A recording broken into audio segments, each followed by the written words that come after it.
With the recent release of Metroid Dread, is it possible that we finally have another entry in the series that can compete with the undisputed masterpiece that is Super Metroid?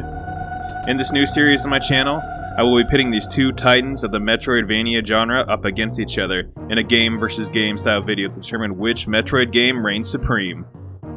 There will be 5 categories throughout this video, with the winning title receiving 1 point for each. The categories the games will be rated on are bosses, story, gameplay, atmosphere, and music.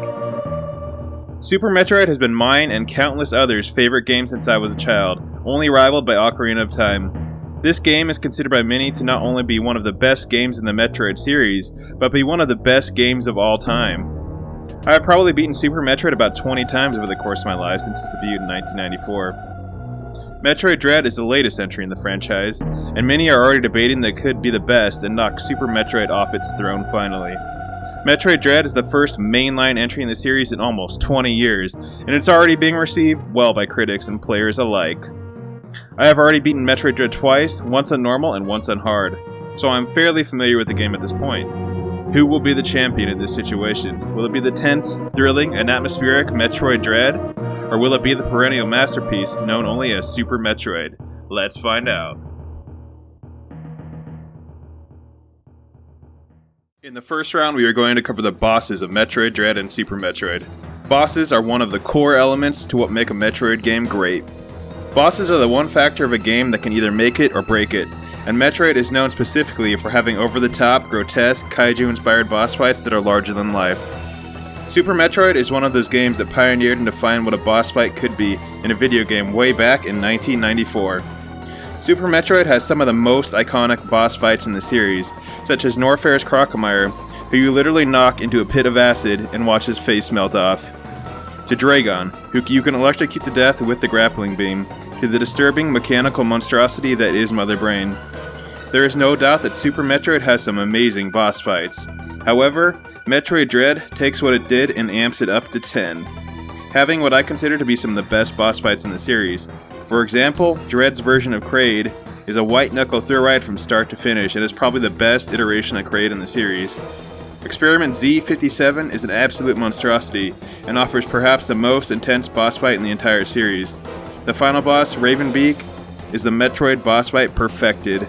A tough but fair challenge that feels absolutely satisfying to overcome. Though both series have some stellar boss fights, I'm going to give this point ever so slightly to Metroid Dread.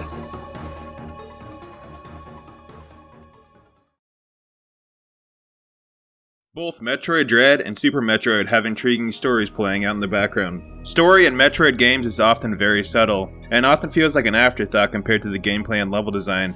However, there is much to delve into. Super story revolves around Samus and the baby Metroid, and her hunt for it as it is captured by Ridley after he brutally slaughters everybody aboard the series space station. Much of Super story is told through the environment itself, versus through cutscenes like in Metroid Dread. For instance, after your long journey through planet Zebes and triumphant defeat of Ridley, you see an empty container that used to house the last Metroid. Or before entering the Kraid boss battle, you see a dead Galactic Federation trooper laying by the entrance covered in goo. This sparks intrigue and raises questions as to what actually went down here. Super Metroid is a master at this kind of non-verbal storytelling. Dread continues this method, however. Dread has several sections where the game pauses periodically and a cutscene plays out to provide context for the story at large. Dread does so effectively most of the time, with a few scenes seeming slapped together and forced, but for the most part, the game does so to great effect. Regardless, it feels great to finally have the Metroid timeline advance after waiting 19 years for it to do so. Better late than never, I guess. I'm going to have to give this point to Super Metroid. Nothing in Dread really felt quite as impactful as the baby Metroid sacrifice at the end of Super Metroid, and the triumphant annihilation of Mother Brain that followed. So yeah, this category goes to Super Metroid.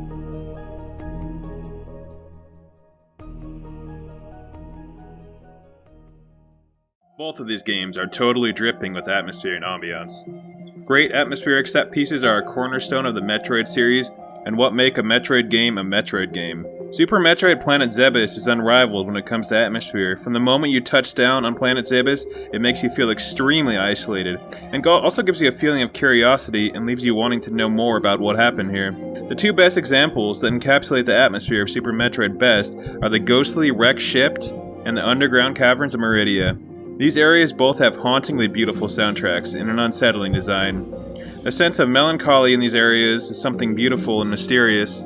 On the other hand, we have Metroid Dread, which has a few stellar examples of atmospheric excellence itself. The first one that comes to mind is the Undersea Research Lab, Barenia. This area is absolutely stunning, with a rainy upper Barenia that reminds me of the City of Tears from Hollow Knight, to the lower part, which encapsulates the mystery and beauty of the deep sea, with its phosphorescent foliage and giant squid floating by in the background. When it comes to atmosphere, both of these games are top-notch, and it would be hard to really say that one is definitively better than the other, as this is mostly subjective.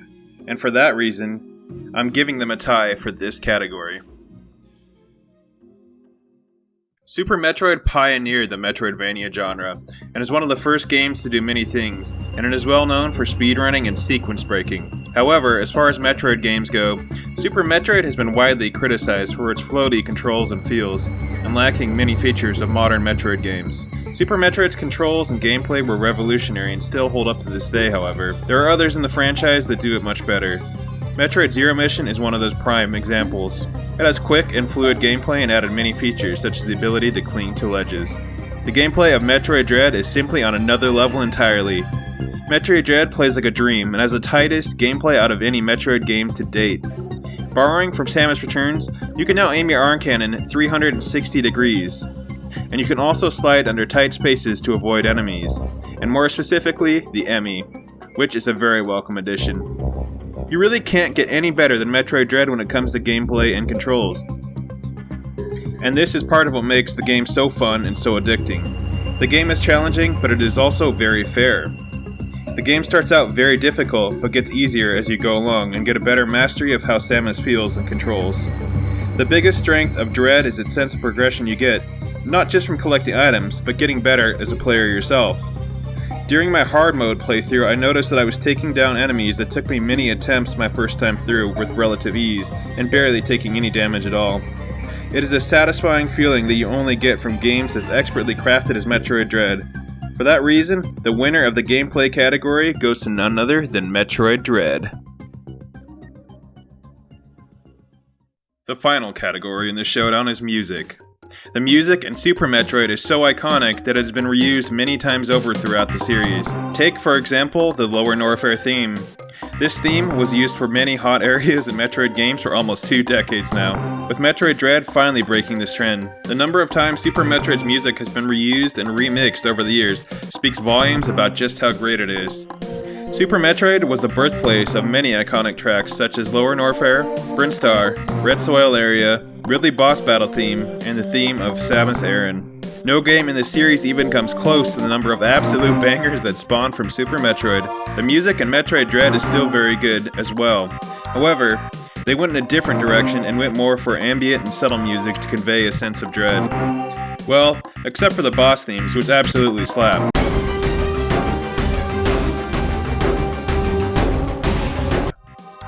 Many have criticized Metroid Dread's soundtrack, going so far as to say that it's one of the game's major weaknesses.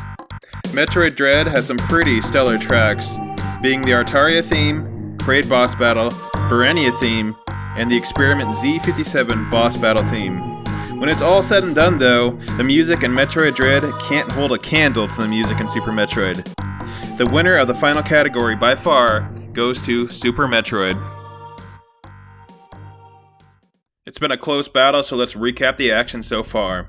Winning gameplay and bosses, we have Metroid Dread. Winning music and story, we have Super Metroid. Both games tied when it came to the atmosphere category. So, the winner is... well, there is no winner.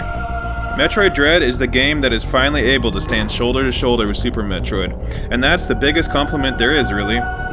It's highly subjective as to whether you prefer Super Metroid or Metroid Dread. And there really is no clear winner, as much as a cop-out as that sounds. However, if I was trapped on a deserted island and I can only play one game for the rest of my life, I would have to pick Metroid Dread over Super Metroid. Metroid Dread is one of those games that is so damn good you struggle to put down the controller, and you think about it constantly when you aren't playing. It's a game that is so good, as soon as I beat it, I instantly started another file, and had just as much fun, if not more fun, playing it the second time around. Your first playthrough is about exploration, but your second playthrough is about mastery. Metroid Dread is truly a unique game in this age of DLC and microtransaction, and is an experience that is sadly few and far between. The only thing I could say is that it was definitely worth the 19 years wait and lives up to every expectation. Well guys, that does it for my first episode of my Versus series. Let me know how you liked it in the comment section below. If you did enjoy the content, however, please consider liking, subscribing, and sharing my content, as well as supporting me on Patreon if you have an extra $1 a month to spare. Until next time guys, this is Matt from Top Tier, signing out. Peace.